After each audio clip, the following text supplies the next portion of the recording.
Clock. Frank, we're good? Clerk said it's time to go. All right. Good evening, everyone. Welcome to the Township Committee meeting of September 15th. Roll call, please. Committeeman Batista, Here. Committeeman Martinez, Here. Committeeman Oliver, Here. Deputy Mayor Roberts, Here. Mayor Raffet. Here, and can I have everybody rise for a pledge to the flag in a moment of silence? Pledge allegiance to the flag of the United States of America and to the republic for which it stands, one nation, under God, indivisible, with liberty and justice for all.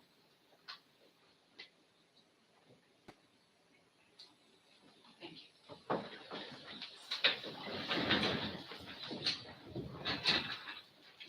All right. Announcement of compliance with the Senator Byron Bair Open Public Meetings Act Published in the Courier Post in retrospect on January 14, 2022. and consideration of and possible actions on any request for electronic participation in meeting, none. This meeting is being streamed live on YouTube. And then approval of the minutes. Regular meeting minutes of September 1st, 2022. Can I have a motion to approve? Make a motion? Second. All in favor? Aye. Any nays? All right. Bid opening. We had a bid opening for the multi-use trail opened on September the 8th, 2022 at 11 a.m.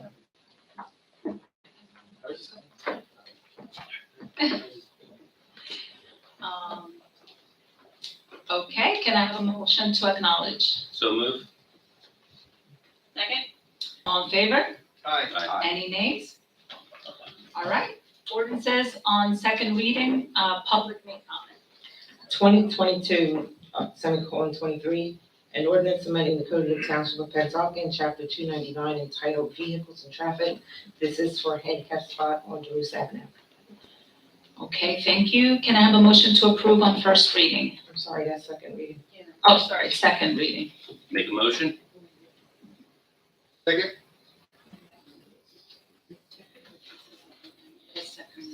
It is the second reading, Madam Mayor, for both. Oh, public, okay. Okay, I apologize. Do we have any public comment?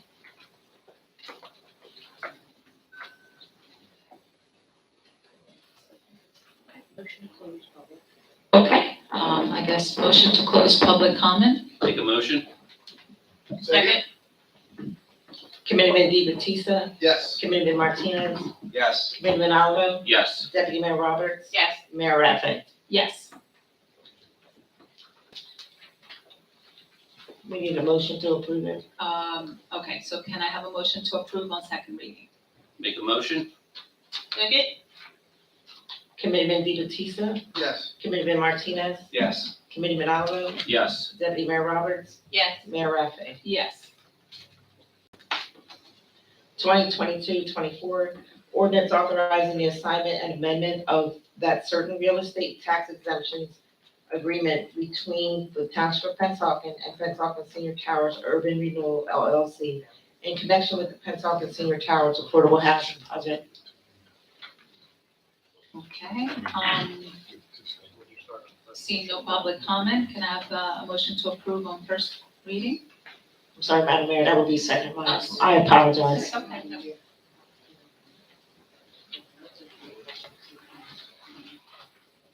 Okay, we're opening up to the public to see if public has any comments. Seeing none. Can I have a motion to approve second reading? So moved. Second. Roll call, please. Committeeman Di Battista, Yes. Committeeman Martinez, Yes. Committeeman Oliver, Yes. Deputy Mayor Roberts, Yes. Mayor Raffet. Yes. Okay, resolutions, public may comment. The following resolutions will be considered individually.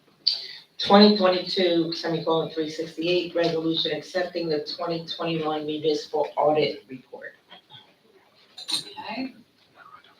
Seeing no public comment, can I have a motion to adopt? So moved. Second? Roll call, please. Committeeman Di Battista, Yes. Committeeman Martinez, Yes. Committeeman Oliver, Yes. Deputy Mayor Roberts, Mayor Raffet. Yes. 2022-369, resolution reappointing Stephen Squid to the as the Pennsauken Township Engineer. Right, seeing no public comment, can I have a motion to adopt? Make a motion? Second. Roll call, please. Committeeman Di Battista, Yes. Committeeman Martinez, Yes. Committeeman Alvo, Yes. Deputy Mayor Roberts, Yes. Mayor Raffin. Somebody's heart stopped for a little bit. Yes. 2022, 370, renewal of contract law enforcement uniforms and gear for the Pennsauken Police Department. Right, seeing no public comment, can I have a motion to adopt? I make a motion to adopt. Second. Roll call, please. Committeeman Di Battista, Yes. Committeeman Martinez, Yes. Committeeman Alvo, Abstain. Deputy Mayor Roberts, Yes. and Mayor Raffin. Yes. 2022, 371, resolution appointing Marie McKenna to the Pennsauken Sewage Authority to complete the unexpired term of James Penestri upon his untimely passing. Mayor and committee, one note on this. This is another history-making situation in the township. Marie will be, upon your approval, the first female commissioner for the sewage authority. All right, seeing no public comment, can I have a motion to adopt? I make a motion to adopt. Second. Roll call, please. Committeeman Di Battista, Abstain. Committeeman Martinez, Yes. Committeeman Alvo, Abstain. Deputy Mayor Roberts, Yes. Mayor Raffin. A big yes, congratulations, and go out there and represent us women. We're so proud of you. All right, resolution, public may comment. The following resolutions will be considered by consent agenda. 2022-372, resolution authorizing a refund for overpayment. Felix Elena Oquendo. 2022-373, resolution authorizing a refund for overpayment. Gateway Mortgage. 2022-374, insertion of special items of revenue in the budget, Chapter 159, PL 1948, fiscal year 2022 Pennsauken Multi-Use Trail Grant, $38,156.76. 2022-375, insertion of special items of revenue in the budget, Chapter 159, PL 1948, fiscal year 2022 Recreation Facility Enhancement Grant, $25,000. 2022-376, award of window contract to Moody's for bond rating. 2022-377, resolution granting renewal of liquor license 0427-33-013 Pennsauken Liquor License LLC in Pocket in the year of 2022-2023, Pennsauken Liquors Inc. 2022-378, resolution of the Township of Pennsauken authorizing the issuance of raffle license, International Healthcare Volunteers. 2022-379, resolution authorizing the Township Administrator to sign a statement of consent for NJDEP permitting as part of the CCMUA CSO Disconnect Project.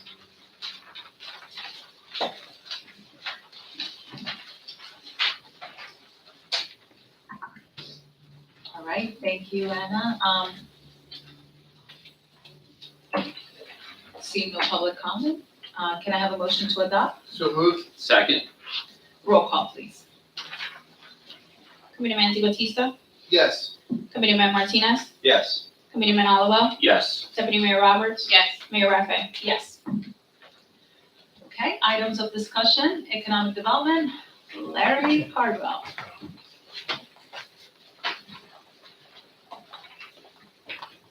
Good evening, everyone. Good evening. This is fun. This first entry is right across from the Haddon Point Park, that little industrial site. And National Rug Cleaners, they'll be located in Unit 9. And you have a picture of the building. It was, unfortunately, they had ladders up against it, but that was the best I could do.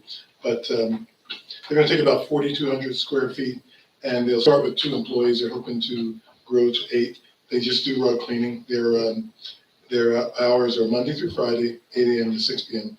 And every once in a while, they may foresee a need to have maybe some people come in for half a day on Saturday. But it's an industrial use, and it's in compliance. Oh, let me just say, Go ahead, go ahead, Deputy Mayor has something to say. as everyone knows, I was really hoping to understand that this is an industrial park and that these are warehouses and this is a good warehouse business, I'm sure, but I was really hoping that one day we could get this turned over with having put apartments there into a more retail kind of for the population that they're walkable, and sort of spruce that up that way. So I just wanted to go on record as if you guys didn't know that already. I think we all share your thoughts, Deputy Mayor. I think all of us would like to see some coffee shop or something for the residents across from there. But we do understand that it is a warehouse, and we're hoping that whoever's hearing us out there knows what we would like, and we'll come up with an idea. And, there's also 2 locations still available. Yeah, one of the things I was thinking is maybe Shaq has a good relationship with the gentleman with Velocity Ventures. I think maybe we can have a conversation with him to see where we can go in the future and sit down and talk with him. Absolutely. I couldn't agree more. I will be more than happy to talk to them. So, committee, is everybody okay with this, or does anybody else have something to say about the first? That's okay by me. Vince, I would like Patrick? coffee, please. Yeah, just one question. Yeah. It says 2 employees, 2 to start. 2 to start. Yeah. What kind of vehicles are they using? Are they vans, rug I cleaners? didn't- Are they parking out front here, or is there back parking? I didn't notice any back parking. It looks like the front lot, but that's something I can inquire Just one, are we okay with parking box trucks, big box trucks in front of this area here? about. Actually, they kind of have some of that now. There was, Yeah. well, I've seen some up there. I don't know if it's consistently, but I can try and find out a little more detail on that. Yep. About the vehicle parking. Patrick, I'm good. you're good? All right. Thank you. Okay, Larry, next. The next one is Purewood Brands, and a couple doors down. And they have an event company, and it would be using office and warehouse for their event design. That's all, no building other than storage for the warehouse. Would it be a store that people could go in and take a look at? No. It's more of like a warehouse. Correct, yeah. Okay. It's a big unit, 1 through 5. Yeah. They have about twice the space of the one that I just mentioned. How many are there across that strip there? Uh, So these the number, guys have 4 of them? Yeah. And then it's the one that we just discussed, right? it looks, I didn't count how many units there were. Okay. Yeah. Larry, what exactly is event design? Yeah, I'm gonna do an event, like, for example, all sorts of types, music, I think shows. Tim has some, Oh, sorry. the website open, so, I think that. And they do everything, any type of event, full Yeah. service. You're having a wedding, a party, whatever. So they're having it there, everything. or they're gonna? No, that's what their storage Design. there. Okay, They okay. can work out of there and the storage, but, so you're getting married, right? And you need someone, flowers, decor, the whole 9, invitations, they do all kinds So of they're stuff. storing all that Okay. stuff Yeah. there? and they'll even build like a little set for Yeah. things like, Okay. Okay, so they're not having any events there. Okay. right, no events here. Okay. Yeah, So just custom made, nobody's coming in and out, it's Correct. just all the employees will be there, it's more of like, Yeah. okay. like a waste station in a way. All right, anybody, have any questions besides, any? No questions. No, okay. The next one, then, thank you for those two. The next one we have is the Double Nickel Brewery. And you have before you, I think tonight as well, a resolution for the liquor license that they're looking to acquire. We have a representative from their company, Dr. Dalsey, and he's going to just give a little overview. But basically, what we're looking for from you tonight is to hear their plan and to make approval for a liquor license transfer. Okay. Thank you. Hello. Come on up. Come right Yep, up here, sir. State your name, address, and My name is Bob Dalsey, and the place is on 1585 Route 73. And Double Nickel's been there for about 7 years, and I'm just one of 7 people that are involved in owning the place. With the rulings from the state at ABC about how breweries are allowed to function and not function, the recommendation is for us to be able to continue the way we've been going, is to acquire a liquor license so that we can pretty much stay the same as we are. Otherwise, we're gonna have to close a lot of what we've been doing. So the physical plant will change only in that we'll have to serve food, which is the requirement of being a brew pub, but technically a brew pub and not a brewery. But our hours of operation, what we're doing, we just want to continue and to be able to do that is why we're trying to acquire this liquor license. So you just want to maintain the same licensing, like the No, dispensary, or well, the ABC no? would require us to have a liquor license. So you're going to take a liquor license that's been in pocket now for about 14 years, if you look at the past owners, and put it and make it active. And we have to have a brewery license as well. And one of the requirements of having both those licenses is to serve food. But otherwise, I don't see a lot of changes.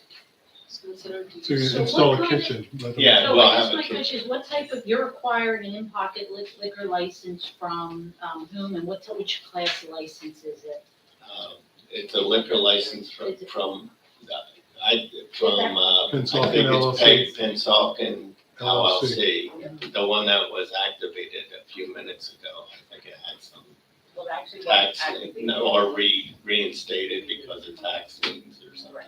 exactly just, So that would be the license that we would try to acquire. We the consumption made license. arrangements to acquire. It's a consumption license, not a broad C license. And you currently have brewery license. Yes, So if you didn't acquire this license, you would not be able to continue doing, can you explain that yeah, to well, the committee? we have a lot of open space in our place, and people have like baby showers or birthday parties or business meetings. During the daytime, some people have like a real estate event, investment meeting, or a company will have a real estate event. The current ABC laws that are now going to be enforced would limit, we have 3 different spaces you can do that in. We would be allowed, I believe, 50 times a year. So 2 of the rooms would be shut down, and once a week we could let people come in and do that, which is not what the space was designed for. That wasn't what the rules were when we started, but that's the rules they're adopting. So for us to continue as we have, the solution that the state wants people to do is to get an alcohol beverage license as well. Now, I know they're holding hearings in the next week or 2 about a lot of the different specific rules.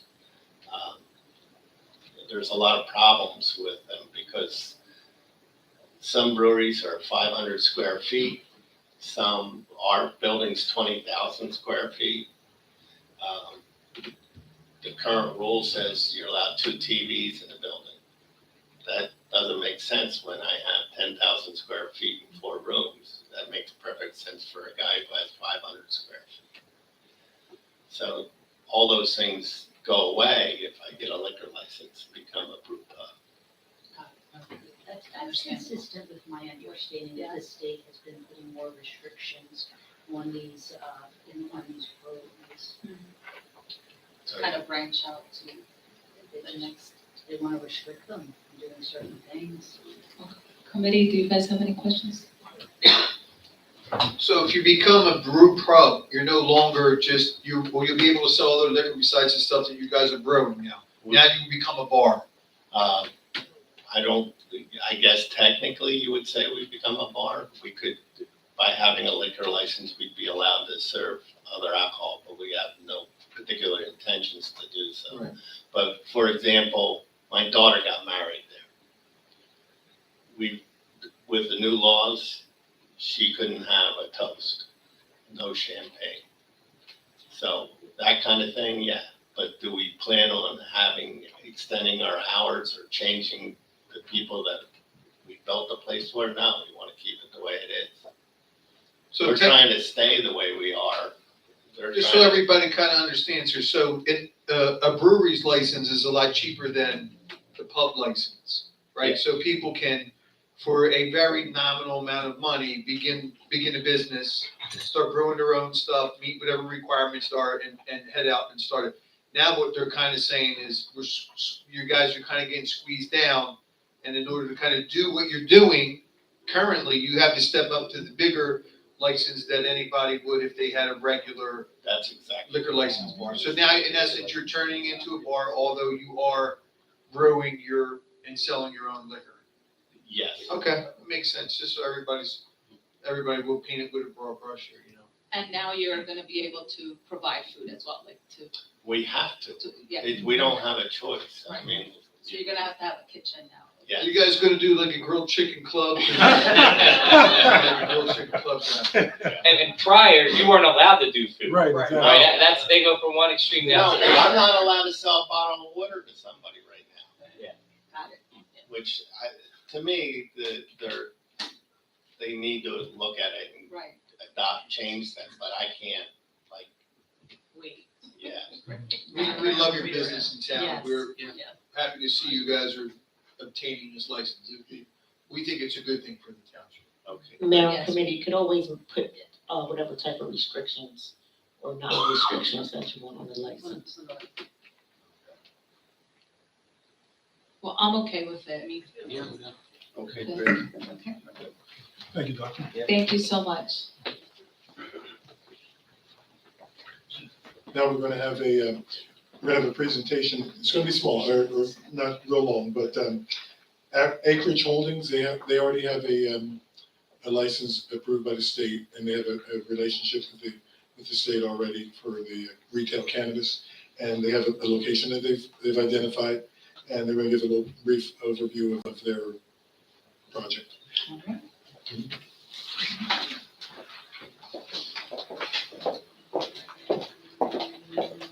Turn the presentation. Yeah, and give me your name and address.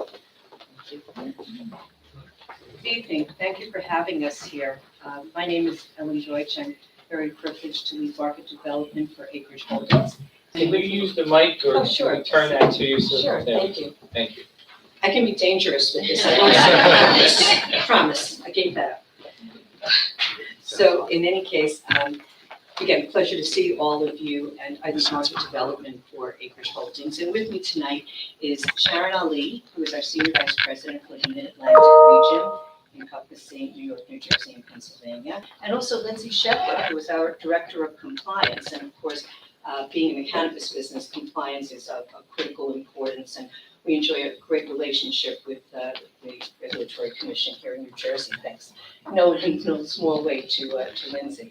But we thought it'd be interesting to just give you just a very short briefing on Acreage and how we look at cannabis in the market and why we think it's so important for Pennsauken. So let's see, can I control from here?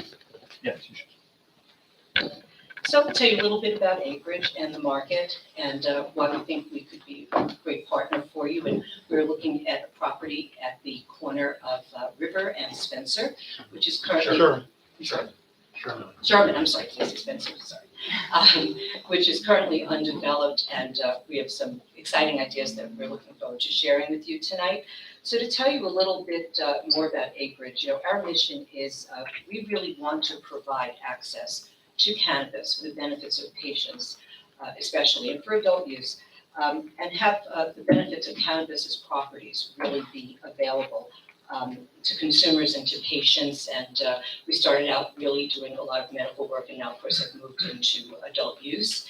And we have a vision because we deeply believe that those are transformative properties to cannabis, and that we really want to make sure that we we have the right approach to our consumers and really address the full potential of cannabis and really help people feel better. Could you just state your name for I'm the sorry, record? Ellen Deutsch. Ellen Deutsch. Yes, and Nancy? Okay. So about Acreage, we think we're a bit different than other cannabis companies in the way that we approach the market and in our belief system. Because we do believe that cannabis is an essential industry in the US and especially in New Jersey. And what more proof do we need that during COVID, cannabis was allowed to operate because of the importance for patients, one of the few industries that was actually able to do so. And we believe that it has the power to improve people's lives, to make them feel better, and it really should be accessible to everyone on a very equitable basis. And consumers also need to be able to count on the quality of what they buy, the consistency of it, know that the potency is correct, that it is completely compliant. Lindsay's team does a phenomenal job for us in every place in which we operate, ensuring that that is the case. And we always want to innovate and bring value to patients, but we also don't push the boundaries unnecessarily. We really want to do it the right way and optimize it and really create a very diverse, equitable, and very inclusive industry. So we have strong executive leadership. We have people who come from pharmaceuticals, from food, from different areas so that we really can apply those principles. And we have a very solid track record with our board of directors across the political spectrum as well as in business. So this is really important to us in terms of our leadership. And we care very much about our employees. This obviously we'd be hiring a lot of local people, hopefully, and we want our employees to have a great experience. We want Acreage to be the best place in the industry to work, and we're very proud of that and of our ability to attract very, very good talent and keep it. And we want to have something that is repeatable, that we can grow the company by really having excellence and then repeating that. So we have a very proven track record to bring to Pennsauken already, and really be the best partner in the industry. We want to be the best, the most trusted, hopefully we already are. And that's very important in our relationship with consumers, as well as our employees, our partners, and really all of our stakeholders. And so these are just some of the metrics about how we operate. Don't want to bore you too much, but we do operate in 10 states already, but we're not like a lot of cannabis companies that go plant flags all over the place. We're very centric in Mid-Atlantic, in the Northeast. We pride ourselves on leveraging all of the expertise within the enterprise across that, and that's what we would also be bringing here. And we want to create a very welcoming retail environment. So perhaps Sharon, I can turn this over to you. She's better at this than I am. So thank you. So good evening. Again, my name is Sharon Ollie, and I am the Senior VP of Mid-Atlantic Region. So building on Ellen's comments in terms of our strategy, clearly from a strategic standpoint, cannabis is a very, very fast-growing industry. And again, within this industry, Acreage's goal is to be, I'll say, above and beyond the rest of our competition. We have a very, very focused growth strategy in terms of states that we've elected to actually operate in. And again, we pride ourselves in terms of bringing to market a very, very diverse mix of products, and all with the intent of ensuring that patients from both the medical and also from an adult use standpoint are getting the best in terms of therapeutic value.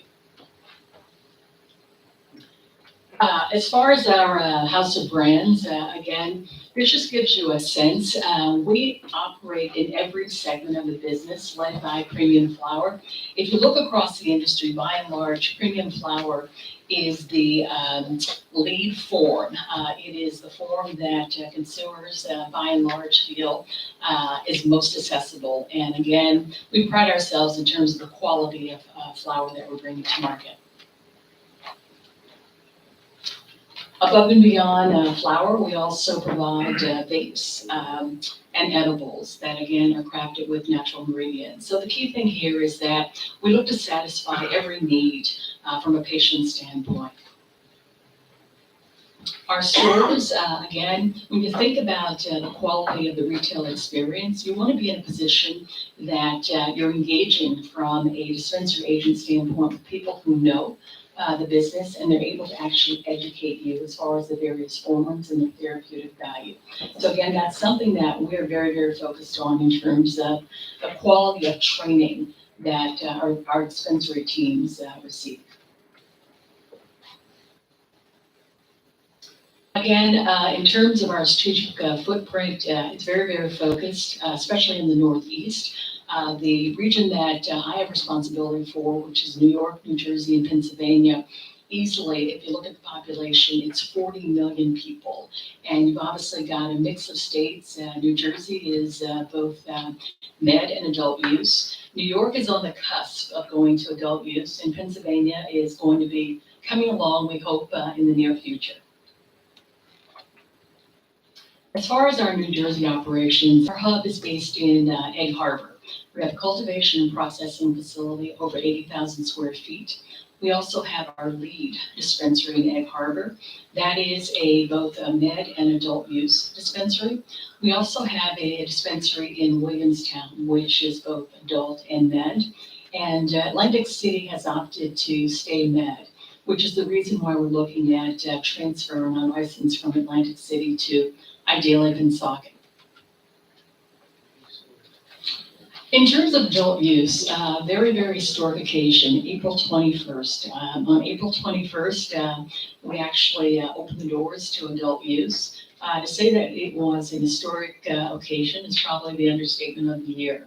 Tremendous, tremendous traffic. I'm sure you probably saw all the news coverage.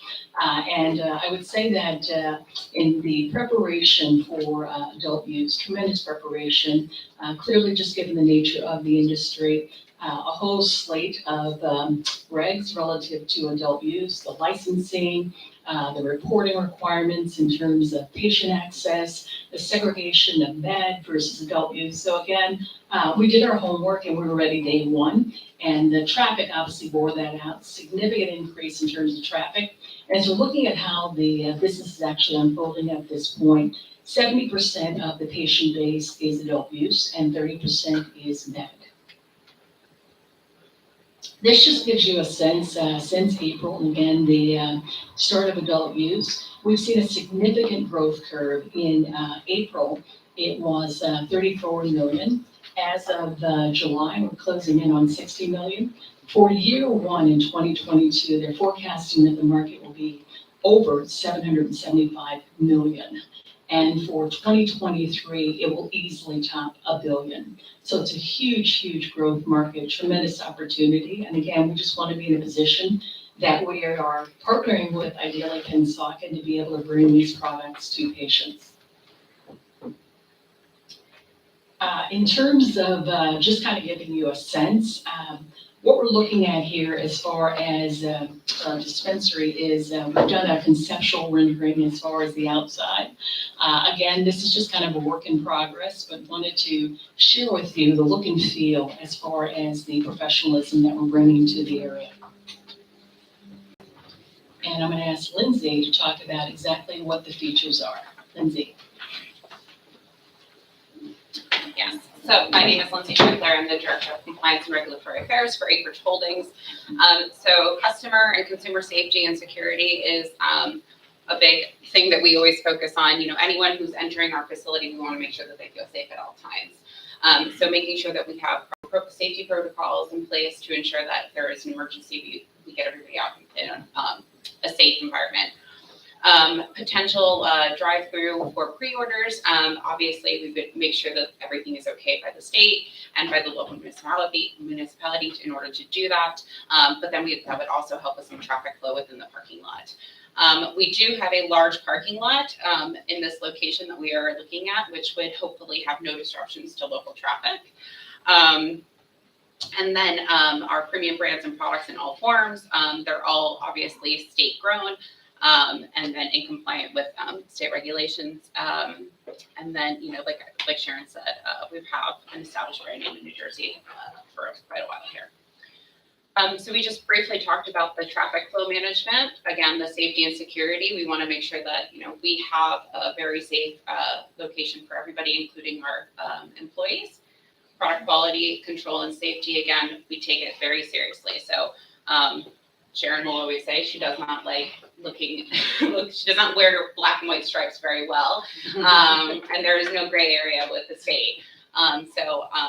You know, my to making sure that we are always compliant with state regulations, and we have very good relationships with our regulators. And then again, our financial controls. So we ensure that we have proper cash counting management, and we ensure every single dollar is accounted for within the facility. The rendering? Yeah. Yeah. Again, it's just the exterior that we're envisioning that we build on the property. So you can see that we want this to really be an enhancement for the community, warm, friendly, attractive, welcoming. We train our staff very, very well in terms of what the customer experience is when they come in. You can see here from the interior, it's meant to be a very warm, inviting place, but we also have the experts that they need to help guide them if they are not certain, if they've never purchased before, if their doctor's given them a new prescription and they're not exactly sure what they need.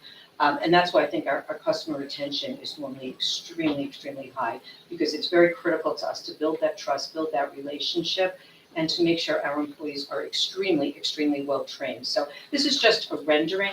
We're actually improving on our model for Pennsauken. We're very excited about it because we want to make sure there's a good flow, that we don't hold people up, that we have the right number of people on the floor to help them, the right number of tills. And as Lindsay said, this has to be done in a perfectly compliant manner. It is a controlled substance. We are very respectful of that, and we have tried and true processes to make sure that we cover everything perfectly. So, Can I ask a few questions? I'm curious, are you guys, so our ordinance is pretty strict as far as where these locations are actually permitted. I don't believe this is a permittable location. I thought It yeah, I believe it is. Are we sure? From, Which corner of Sherman Ave are we talking about? Because Marsville is right on, is the next street over. Looking at the shaded area from the map that If was we come down Sherman to River, we hit, if I'm on Sherman and I hit River Road. next to On Novelty the Cone, left, on the left-hand side. next to Novelty Cone. That was actually, the other side was out of it, but that side was actually in it, according to checking with our professional. What's the zoning? Yeah, did Squib look at that? Did you guys Yeah. look at the exact footage from this location to the next, to the residential neighborhood? Okay. We've grinded this ordinance for countless hours, more than I would like to admit. We hope. And, Yeah. and try to do the our, best. our biggest concern is our residents, our current residents and traffic flow inside our township. In this location, I know very well, River Road is a heavily traveled road to begin with. It's not 25 miles an hour, people are cruising. And there's a trucking company across the street from this location, an oil place, that is actually gonna be ramping up even more than what they're doing now. Oh, is that new? No, No, that's been been there there for for years. And actually, it's gonna do more trucks than they're doing now. I'm just curious how we landed inside of this location. We actually scouted, Did you guys purchase this spot already? no, No, we're prepared to.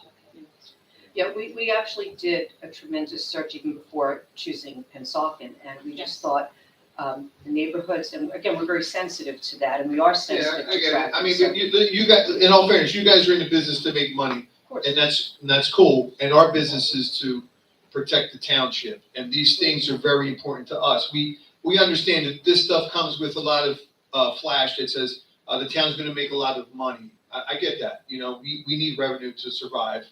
And I don't want to downplay what you guys do, but I'm getting a little bit just concerned kind of where your location is. I could see a potential problem. I'm not speaking for everybody, I'm speaking just for myself here.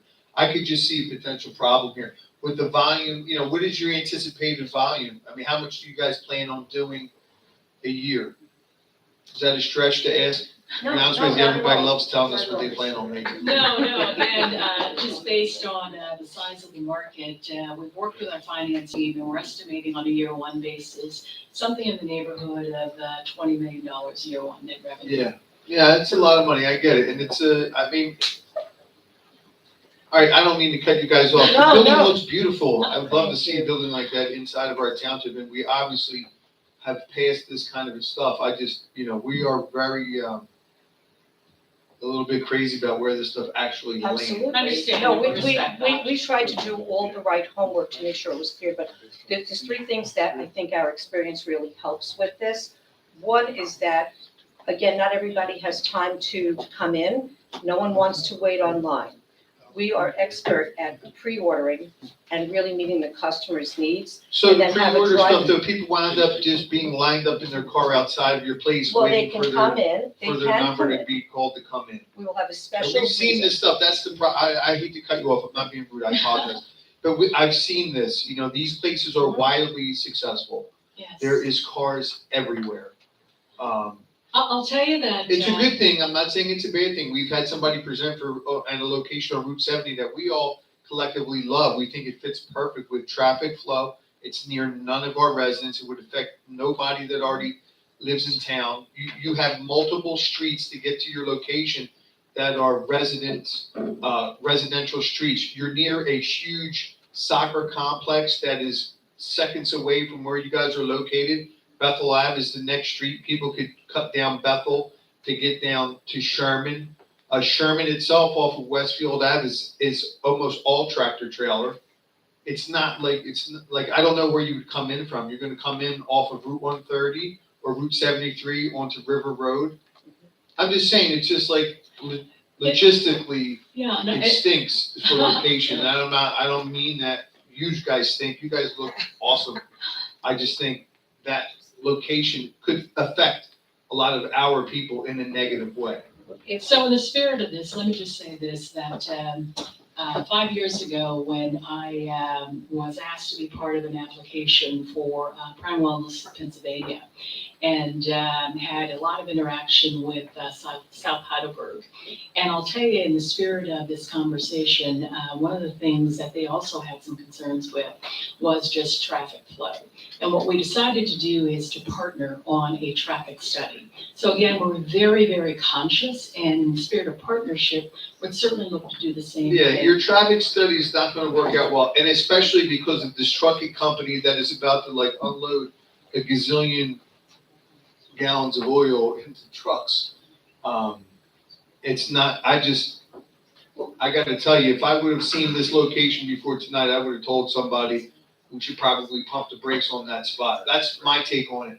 I'm not sure that it actually fits inside of where it's really supposed to be. I thought we looked at the street in the past, and it was close to, the next block over is residential. Residential's on the other side of the train tracks. The Roos Ave. The Roos Avenue.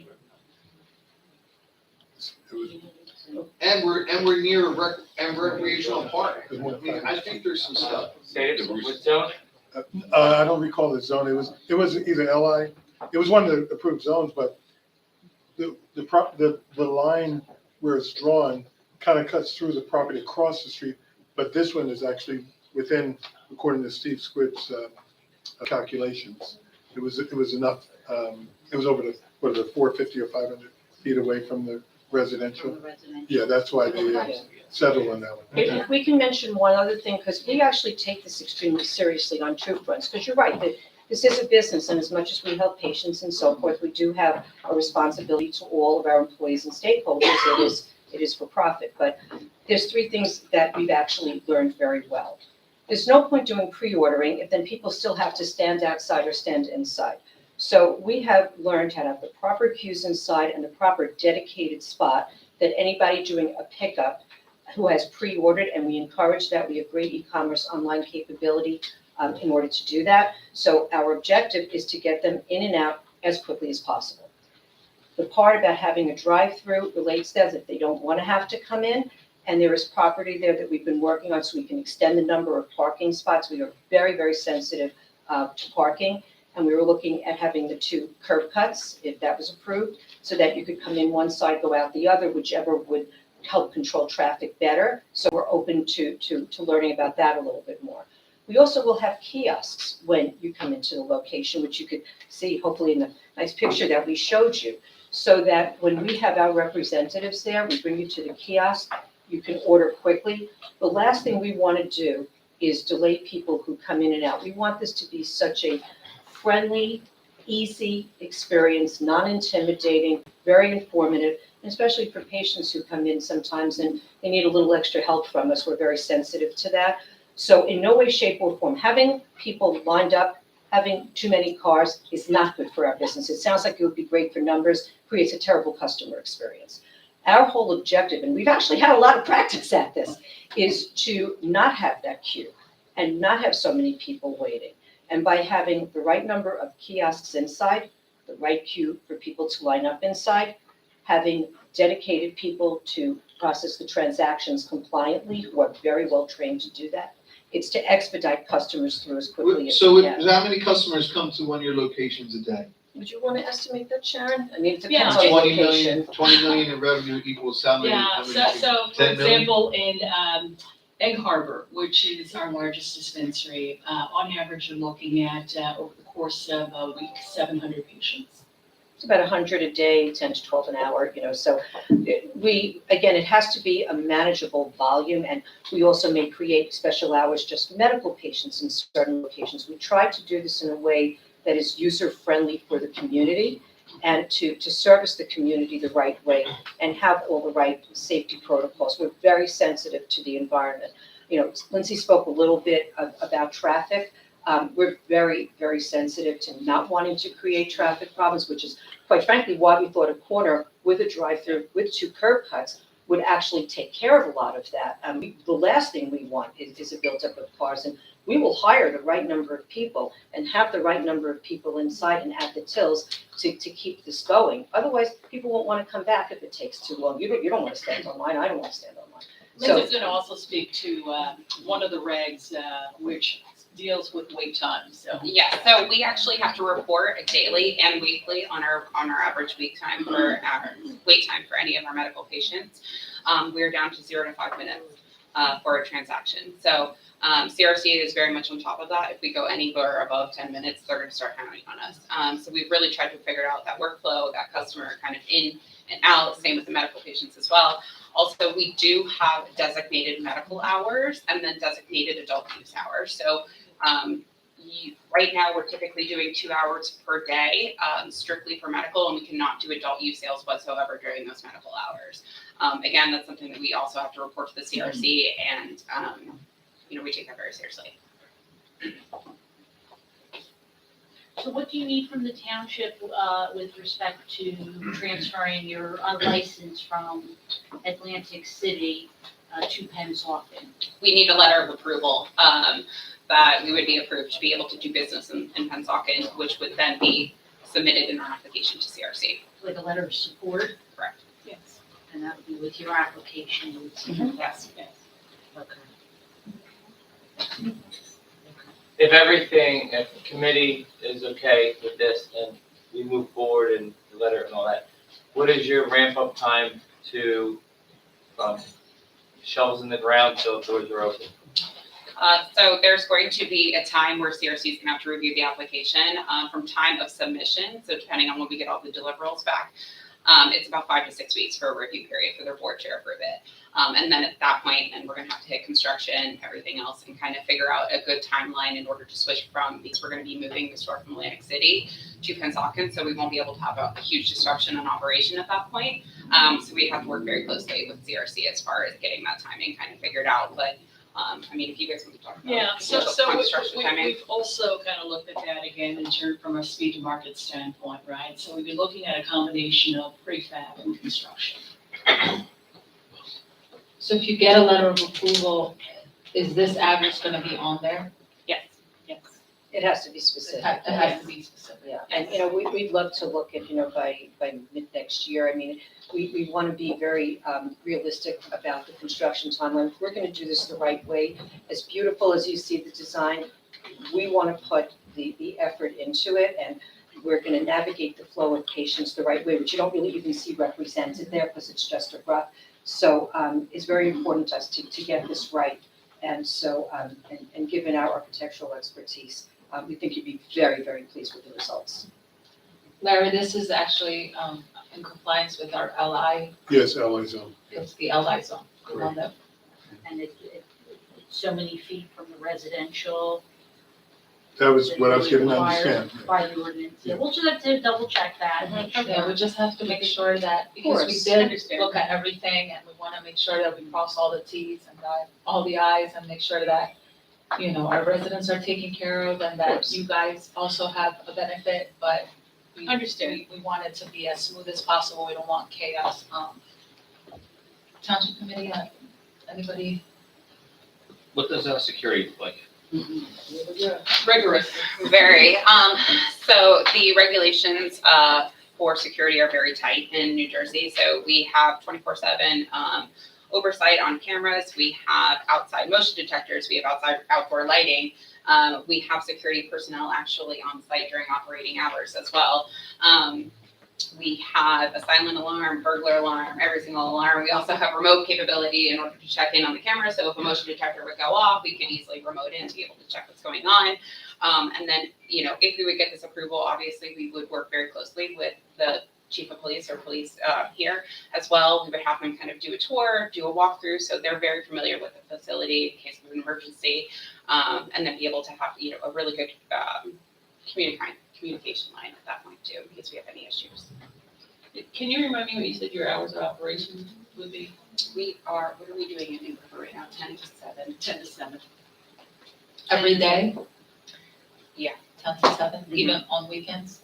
Was that permittable with the ordinance? That's a good question. I don't know about Off the that top actually. of my head, yeah, you have to take a look at our. That's fine, and we would, no, we would- it doesn't need to be 10 to 7, but that's. That's Egg Harbor, Right. yeah, so again, A lot of clearly would be hours. compliant. Locked in, a lot of hours. And 24-hour security, you said? Yes. In person or? In person and obviously cameras all over the place, yeah.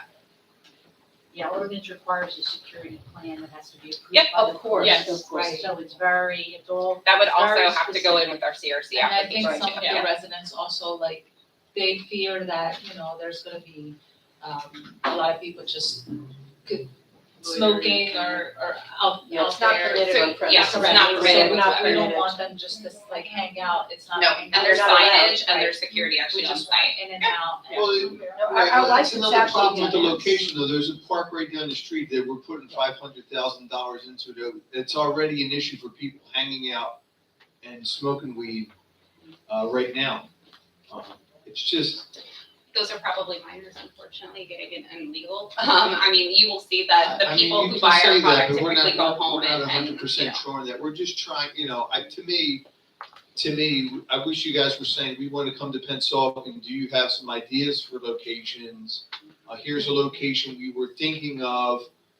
We've signed a few letters of support. Our ordinance only reads that 2 dispensaries will be allowed inside of the township. We've given out a few other letters to some other reputable people as well. And I believe in that case, Linda, it's first in wins. Am I correct? I mean, if we gave a letter. Pretty much, if they they have to go through the state and get the license and then the local license. So most likely whoever gets the paperwork in and approved by the state and approved by the township as well. And the location. And the location, right, so. Yeah. Pretty much, yeah, I mean, at this point, whoever gets the paperwork approved. We tried to do as much homework as possible. We would never want to embarrass ourselves by coming with a location that we did not believe was compliant. And we will tell you that with all the neighborhoods that we operate, both in New Jersey and elsewhere, the truth is that there's always a place to hang out, whether it's a park or a bar or anything else, which is why we are so critically careful about age checks, about not letting people smoke on premises. And in fact, one of the things we actually liked about this location is there are spots on River where you can see people walking. No one is walking there, at least not right around this area. We've hung out there for I don't know how much time. And because of where it's located, it is absolutely a heavier area for vehicle transportation. It's not like you're in a strip mall area or a row of stores, which is further up on the road where people are walking. This is not an easy walk to really get to from what we saw anyway, not being residents, but we spent a lot of time there. And that was one of the things that we liked as well. Big parking lot, people aren't walking past, we're not looking for that kind of impulse visitor. And so that was one of the things that we actually liked about it, because we saw, a mile away, that there were a lot of, residential stores and things like that, and people walking around.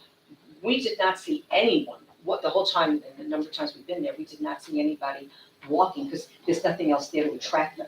So, yes, if there's a park, and we take that extremely seriously, but the truth is, when you're in a town, no matter where you put a dispensary, it's gonna be close to something that people hang out at. And so we try to not only color in the lines on what the town says its rules are, but even going a little bit beyond that and making sure. That was actually one of the things that we liked about the spot, is big parking, drive-through, good intersection to move people through. That actually mattered to us. Right, you're saying there's a lot of parking, but this is an undeveloped lot you guys are speaking of, you're going to create the parking? Yes. All right, so Yeah. how many parking spots when you say, what is a lot of parking? Do we have a total count on spots? It's at least 25, but there's also other property that we can look at. We don't want people to be waiting and hanging out. We want this to be big enough, which is again why being on a corner was so attractive. And you can come in and out from either street. We want to make sure we navigate that traffic very easily and have enough places for people to park. And then between the pre-ordering, the drive-through, and the kiosks, and again, the CRC reg about how long we can keep people waiting, we expect to expedite this, and no one will be allowed to use any product of any type anywhere that is near to this location. So as far as we can control that, and we do this in every town in which we operate, there's unfortunately usually something close by that people are going to hang out at, and we do the best we can to discourage and avoid. I agree with you, but let's see, do you guys want to table it for a little bit and just to kind of think about it? Yeah. And then we'll get back to you. We don't want to say a no or a yes, but we just want to kind of talk to each other and just fill the waters. Do you guys agree? Yeah? Larry, Michael? do we Thank have a lot block number and the 1102, I think it's 1102, lot 1. 1102? Block 1102. Lot one, one, yeah. okay. It's part of Yeah, the, we certainly believe from looking at all the diagrams and stuff that this was absolutely in the approved zone. Okay. Yeah, and again, we never want to say no, but we would just want to make sure that everybody's on board before we say yes. Thank you so much for your presentation. Thank you. Thank you guys. Sorry. I would just ask for you guys to stick around, maybe we'll have some public that want to ask questions or something, so. that was it for Acreage Holdings. That was my last thing I had on conference items. Thank you so much, Larry. Thanks, Larry.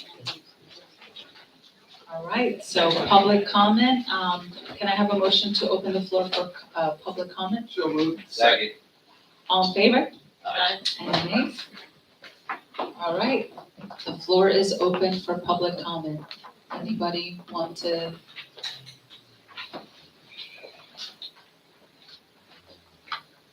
Name, address, and 5 minutes, please.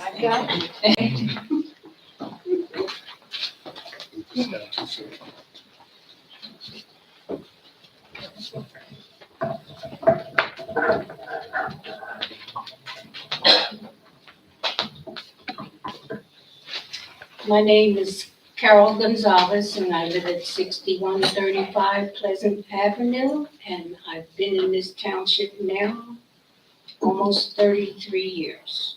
I used to come to these meetings all the time, but then my kids grew up. So I haven't been here for a while, but it looks like all new faces. Oh, welcome. Better looking faces in the chat too. We hope. Well, We hope. my issue today is the sewer system on my block, and then it happens like down the street, around the corner. We get this terrible, terrible odor, smell. And for the first time, it came into the house. And so I'm trying to find out if there's anything that you all can do to have this checked out. Now, I have called 0178 a lot, but they just put some type of fragrance or deodorant in there to try to, make the smell go away. And it's really awful. Didn't happen today, but it does happen. And what was that address again? What was that, what was the address? 6135, it's that manhole that's right out there in the middle of the street. Cemetery? Pleasant Avenue. And I would appreciate it if it's something that you all can do, because I had to come to the people running the town. Do you, Marco, would you like to answer that? Patrick? Or Patrick? I'd like to, first off, if you have a problem with the sewer, the phone number is 665-0686, right? Or 663-5542-662. The number is 663-5542. That's not the emergency numbers. 0686 is the emergency. 662-0686 is the emergency floor. And we have. So that's the Pennsauken Sewage Authority would be if you're smelling a sewer smell, Yes, it the is. Pennsauken Sewage Authority would be the department that can help you out. I work for the Pennsauken Sewage Authority, so Well, you struck gold today, okay? So we definitely want to help you. We're 24 hours a day service. We're not an answering service at night. If you make a phone call to that phone number, you'll get somebody live to answer the phone, come out to your location, check the main line and see what is going on, and hopefully be able to give you the right direction as to where you're getting this odor from. Sometimes the odor, it is very not normal for the odor to come from the main line into your home. Usually an odor is somewhere between our main line and your house, which would be the line that leaves your house out to the main, which is the lateral. But that doesn't mean it couldn't be something from us. It does happen, right? So we want to help you. Listen, I'm going to tell you, we're going to be out there first thing tomorrow morning to check your line, to knock on the door, and to let you know what we find when we're there. Doesn't happen every day. Okay? All right. You let us know when it does happen, because listen, it's a help for us too. Are you guys having a problem with your facilities when you notice this odor? Meaning if you watch this isn't about a bathroom thing. This is about, you do your laundry. Does the water leave your home? You take a shower. Does it not back up into the sink, into your basement? No. Okay, well, that's a good thing. That's a good starting point. Please, we'll be out tomorrow to touch base with you guys. Okay, thank you, I You're appreciate that. Thank you so much. Good evening, everyone. My name is Paula Richards. I live at 6145 Pleasant Avenue. Carol and I are neighbors. I'm new to this, and I just had a couple questions. But when you guys put the situation for the dispensary situation, once you put it aside, does that mean can we talk about it or ask questions, or we have to come back when? No, you can ask questions right now. Oh, if you This would would like. be the best time to This ask, is because the we didn't best send time. any letters Okay. anywhere. Yeah. I remember you guys said something about it's near DeRusso. Isn't that close to Delaire School? How far is that from Delaire? It's not that far, but it is well beyond our ordinance allowable footage. Okay. Also, a concern that we have is that with the Philadelphia hub, the Camden hub, the traffic from those areas, will they have access to using the drive-through dispensary? Yeah, I mean. Or is There's it- two different licenses. I think the license for, Is if it they're open to the licensed, public? they would be able to use it, I see. regardless of from where they're from. Yeah, it's open to the public, so anyone from anywhere could come, Yeah. just like if you're going to McDonald's. or Okay. whatever. Yeah, Okay. anyone can use it. They might go to McDonald's next. All right. Okay, well. Sorry. What would happen if someone pulled up and they have a prescription and they want to purchase? Do they purchase it, or it's because they have a prescription? See, I'm new to this, so. Yeah, well, go ahead, ask Okay. questions. They would get a prescription?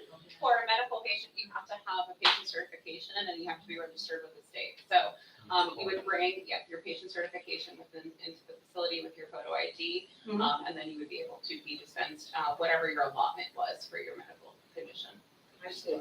And you said that a person that's in line is from like 0 to 5 minutes, and they could go in one way and come out another? Correct. So there's a different flow for medical and then for adult use consumers. So if a medical patient would come during adult use hours, there is a separate line and a separate flow in order to get medical patients in and out faster because that is the priority.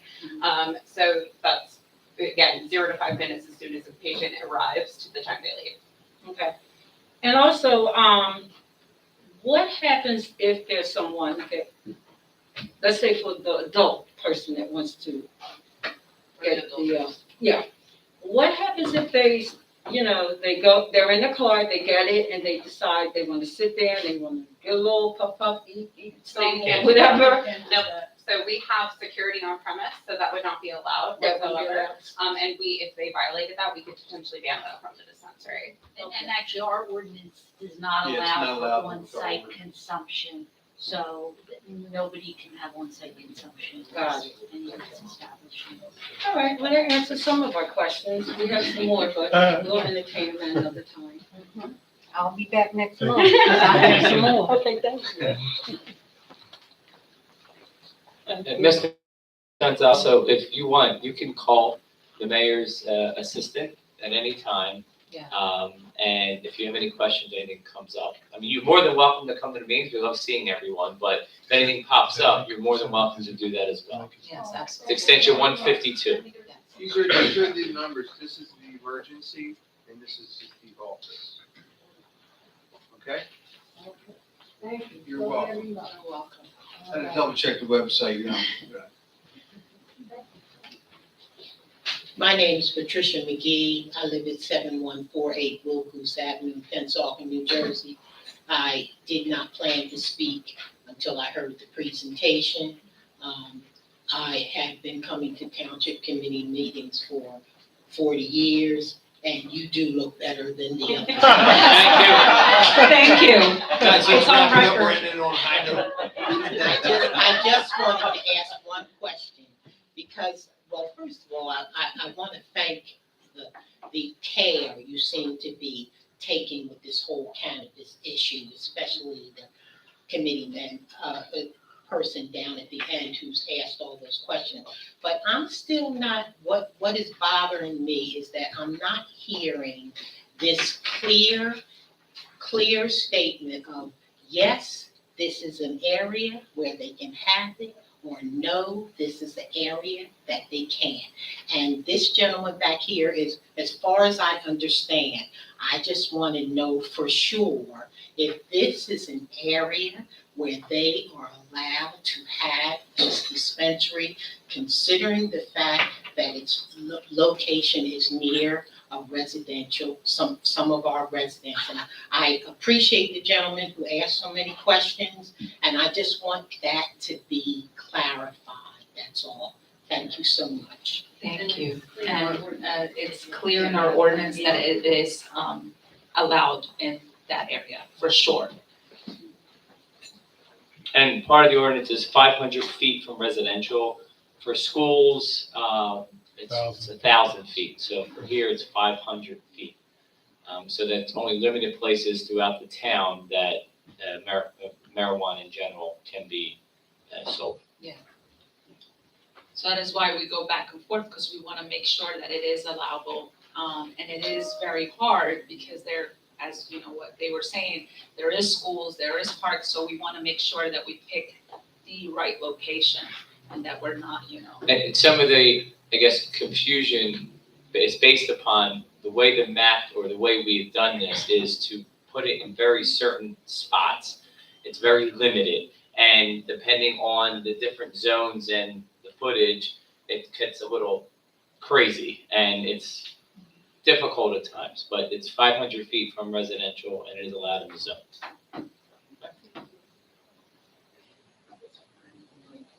I am just thinking, What are you talking about? you guys are currently in Atlantic City.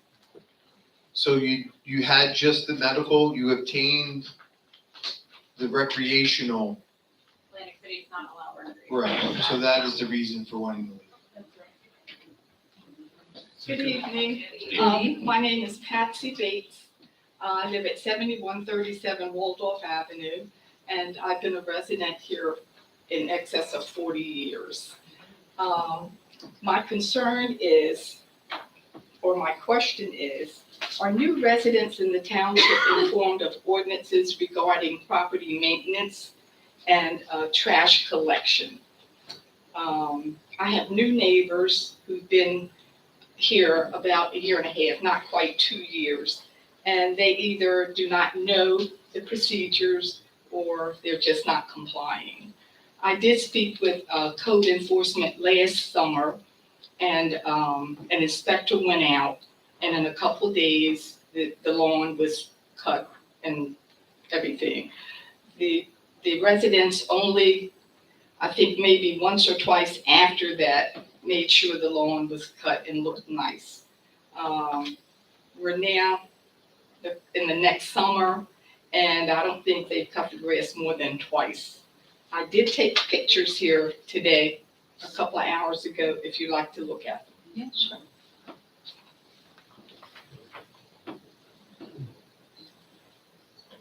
So ma'am, we have the code enforcer here. His name is Bill, and he could, Bill, would you like to, What we could do, Patsy, if you don't mind, you could, oh, it's Patsy, right? Patsy, if you would like, Bill Woodeman is our code enforcement. He runs the department. If you don't mind spending a few minutes with him, lay it all out there. We'll make sure we get someone there, and make sure that they're aware. If we already had someone out there, we have told them that, they might have forgotten, and we can remind them. And there's a whole procedure that Bill can go through with you. Thank you. and we are constantly trying to let our neighbors know that if they do see a problem, that they could always give us a call and we could go ahead and resolve that issue. And we're trying also via social media to let people know about the white goods as well, when to put it out on the street. And if your grass doesn't look right and you're the neighbor, give us a call. All right? We'll take care of it. Anybody else wants to have a question? All right, seeing no more public comment, can I have a motion to close public comment? Make a motion? Second? All in favor? Aye. Any nays? All right. Committee comments. Okay, well, thank you all very much for coming here and thank you for addressing your concerns. This is very important for us because the only way that we're gonna do our job is if you guys let us know where we have to go and take a look at things that we have to fix. We're very excited people here that really worried about our town. We live here and we wanna make it look the best we can. And we want to make the best decisions for our town and for our residents. So please make sure that you always come here. You're not wasting your time. Instead, you're helping out. So thank you for coming. Every concern is taken seriously and we appreciate it from the bottom of our hearts. As well as this weekend, we had a memorial for our 9/11.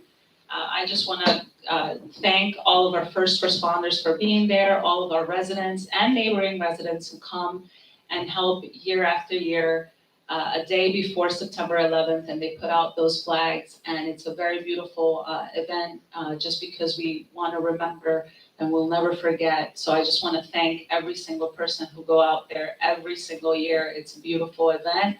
It fills me with a lot of pride and honor to be there and be the leader of this town, of such a caring and kind town that never forgets who we lost at 9/11. And with that, I know that there's a lot going on in our town, so I don't want to overstep the boundaries of the rest of our committees because I know they have a list. So whatever they don't say, I will, I'll clean it up at the end. Exactly. So with that, I'm going to go ahead and hand it off to our Deputy Mayor, Nicole Roberts.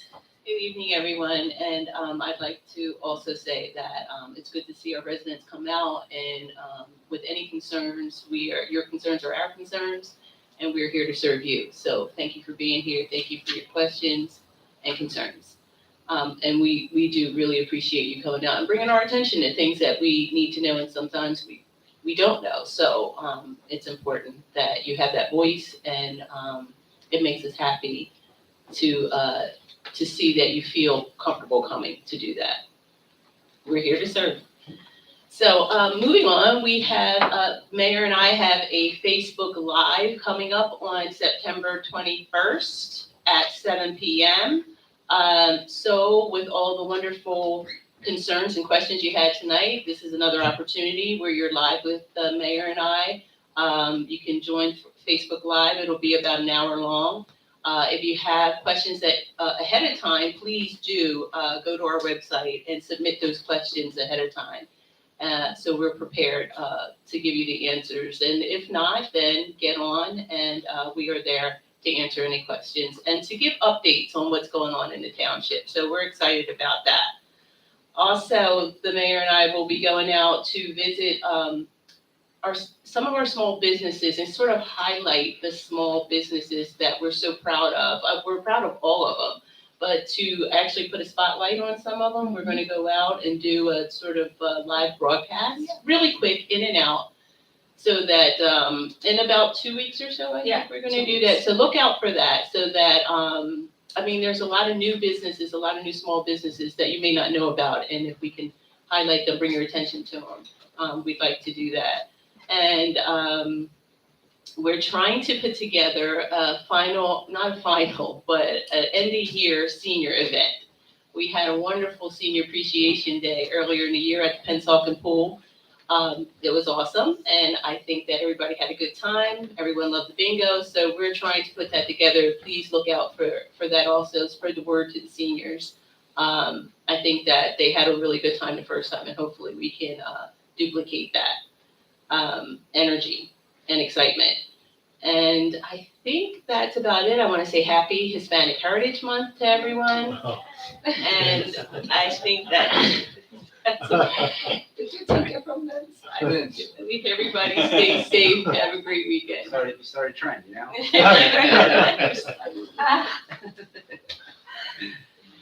Thank you, Deputy Mayor. Marco Di Battista. Thank you, Mayor. I'd like to also thank the residents who came here with any concerns. That's why we're here. You know, we are honored to serve this town, and it is our job to do our best for you guys. So we appreciate you guys coming in. Real quick, just a couple things. I'd like to talk about the municipal building library. I know it's something we talked about a lot. We made a lot of big announcements as far back as last year. Saying we received some money to redo the building that we're currently in and give a brand new library to the community. We're getting closer, okay? We work on this. Tim does a meeting every week with our design guys, our engineers. We're close. The building is where it's going to be. They have basically how everything is going to be inside of the building, obviously except for Tim's office. And that's an ongoing joke between us, but this building is going to be incredible when we do get it. It'll be very state of the art. There'll be a lot of stuff happening inside of the library. We're working very hard on the flow for our residents when they come in, when they have something to do. You'll have a one-stop shop basically to get to every department. It will no longer be, you have to go upstairs, you have to go downstairs. It'll be heavily secured. The library is going to have some really cool stuff too. Even though we are not the library, we will be sharing space with them. We're excited about that. They're going to have a cafe, I believe, in there, coffee happening. Our mayor is going to taste test the beans before they use them.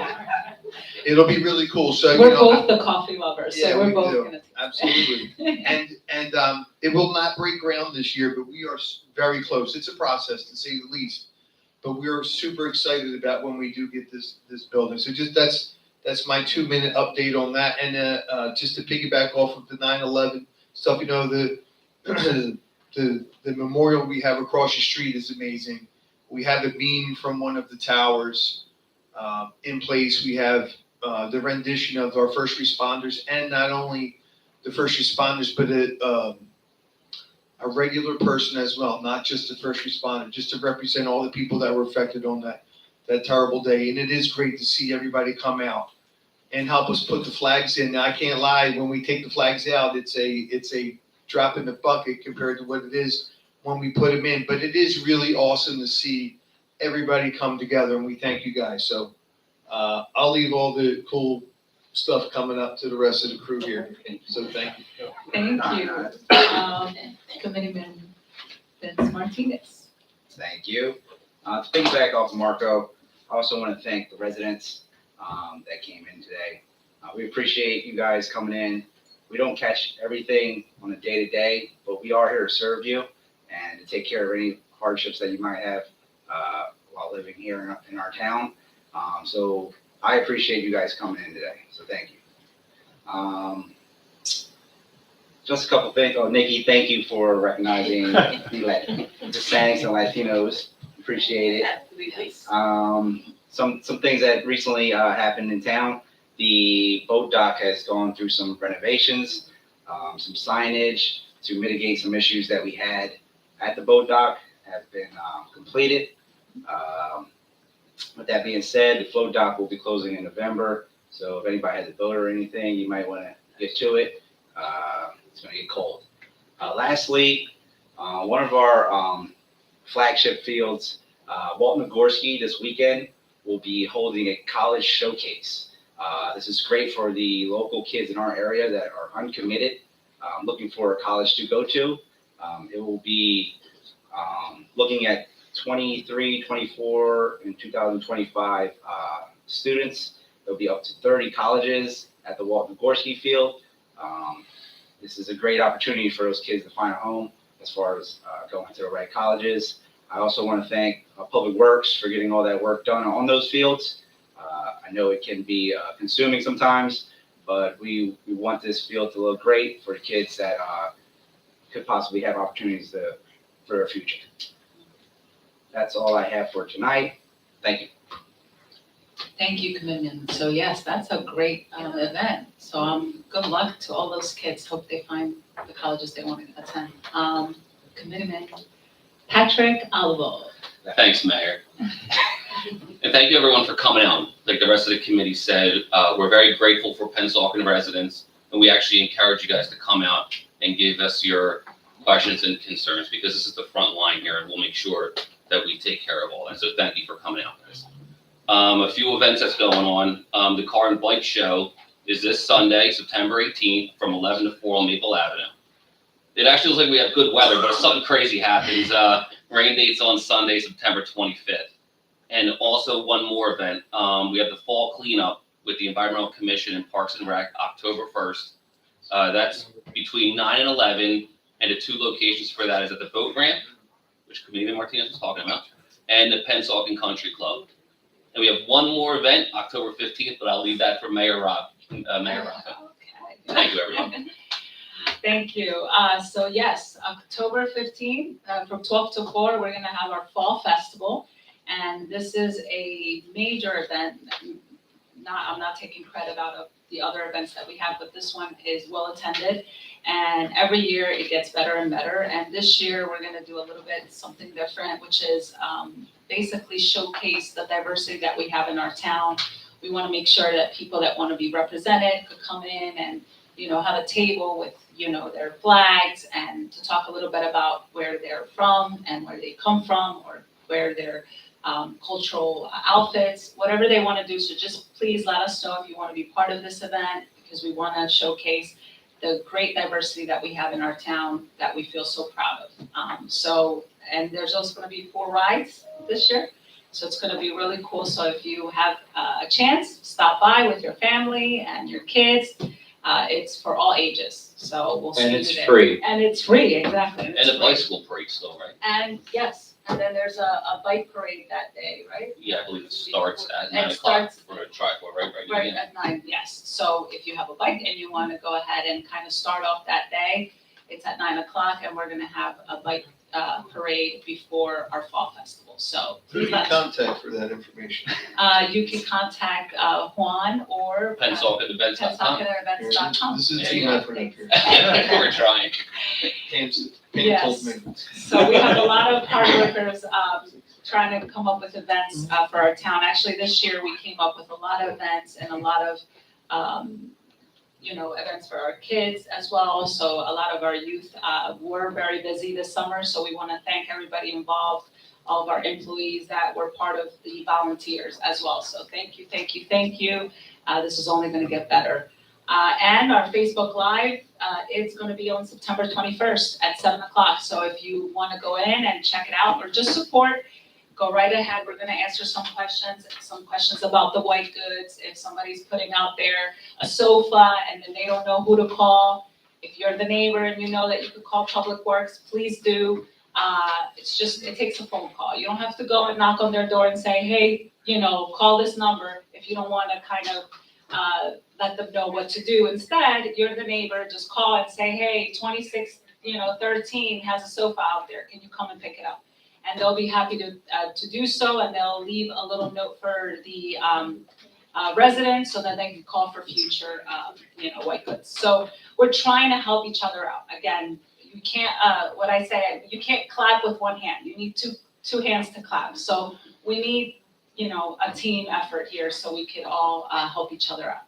And with that, thank you all for being here. And can I have a motion to adjourn the meeting? Mayor, before we adjourn, Yes. just Oh, two sorry. things. Committeeman Alva, we dialed up 88 degrees and sunny for Sunday. That's it. So for the car show, so we should be good for Will not that. be able to cancel it. And our next meeting will be Thursday, October 6th. So Thursday, October 6th. That'd be beautiful. Yes, that's it. No canceling. Thank you, Tim. Thank you all. Can I have a motion to adjourn the meeting? Make a motion. Second. All right, all in favor? Aye. Any nays? All right, good night, everybody. Have a nice weekend. Mr. Frank?